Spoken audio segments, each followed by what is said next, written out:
Good morning, YouTube. This is Toad Vlogs in the Morning Show, and let's talk about nuclear power, since the accident and the disaster in Japan have brought that to the front. Well, apparently, according to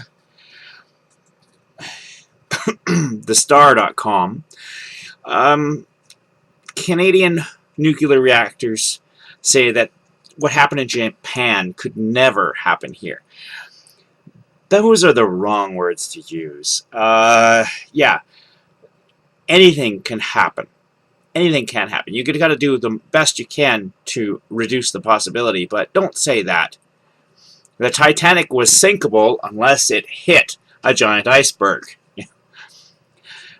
And he's like, well, he talks about 1 in 10,000 year events they're prepared for. They're good for an earthquake of 6 or 7.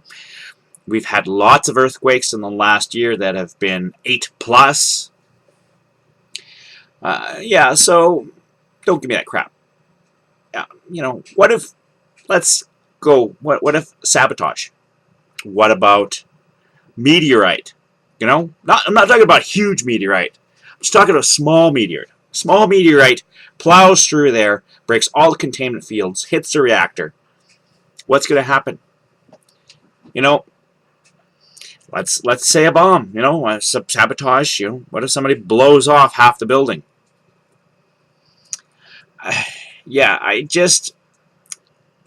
Nuclear power is a lot cleaner than what the other systems we have, but there's such a horrible possibilities if it goes wrong. And I still haven't heard what they do with the waste. I mean, what are they doing with it? Last time I heard they just dump it in some unknown area and barrels and hope the barrels don't rust. I don't know if they're still doing that. But if anybody out there knows what they're doing with nuclear waste now that makes it so clean, tell me. Tell me, please comment below in the crotch box and tell me, what are they doing with the nuclear waste? You can't just leave that stuff around. Yeah, so I'm not buying this. At the same time, let's go to the United States, where the Republicans, because of the disaster in Japan, and because their reactors, a lot of them are on similar containment systems as what happened in Japan, decided, you know what, there's too much regulation. We need to reduce regulation. Power plants just can't get by with all this regulations, making it too hard for them to make power. And studies have shown that there's not enough regulation, or the regulations that exist are not being followed because they're not being enforced. But the Republicans, in the midst of the disaster, want to get rid of these regulations. Not only that, but they're also using this excuse for the going back to drill, baby, drill.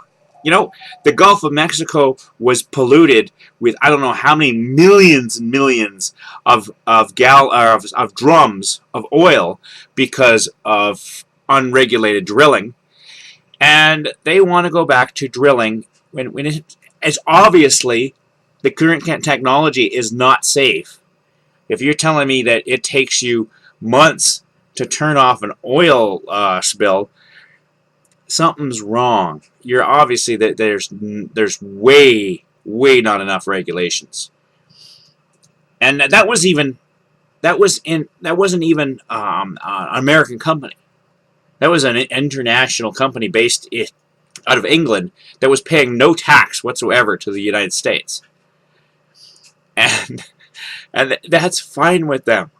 Oh yeah, they put money directly into my pocket, so I don't care about the rest of America. Yeah, nuclear power needs to be rethought. It needs to be made a lot safer before we go on with any more power plants. A disaster, let's say a coal plant blows up. It's horrible. And the environment around it but there's radiation coming across the ocean right now. There is people flying from Tokyo that are setting off radiation detectors. And the thing I don't understand is, when these radiation detectors go off, do they tell these people? If you know, please comment below. Do they tell these people? Did they decontaminate them? Or do they just let them go on their merry way and radiate everybody else that they run into? I really, the Republican Party and the Democrat Party are both guilty of this. They are taking money from corporations to screw the rest of us over. And if you don't get that, you're not paying attention. Have a great day, everybody.